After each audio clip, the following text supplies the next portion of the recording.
আজকে কোনো drawing video নয়, আজকে একটু আলাদা। আমাদের প্রথম পদক্ষেপটা যে এত সুন্দরভাবে সফল হবে ভাবতে পারিনি। আমরা কয়েকজন বন্ধু মিলে নিজেদের সুন্দর মনোভাব নিয়ে নিজেদের সামর্থ্য অনুযায়ী মানুষের পাশে দাঁড়ানোর পদক্ষেপ নেই। আজকে আমাদের চিন্তা ভাবনার প্রথম পদক্ষেপ। আজকে আমরা এই ঝলসানো রোদ্দুরে পথে হেঁটে যাওয়া পথিকদের হাতে আমাদের সামর্থ্য অনুযায়ী ঠান্ডা ঠান্ডা ওআরএসের জল তুলে দেব।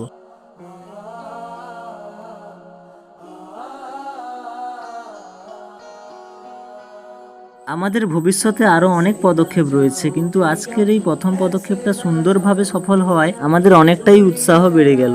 আমরা বন্ধুরা মিলে এই পরিকল্পনাটা অনেক আগে থেকেই ভেবে রেখেছিলাম, কিন্তু আজকে সফল হওয়ায় আমরা অনেকটাই গর্বিত হলাম। আমরা এই ধরনের পরিকল্পনার জন্য নতুন পেজও তৈরি করেছি, যেটার নাম হলো হেল্পিং গ্যালাক্সি। তোমরা চাইলে আমাদেরকে সাপোর্টও করতে পারো। যদি সেটাও না পারো, দয়া করে ভিডিওটা অনেকের সঙ্গে শেয়ার করে দাও।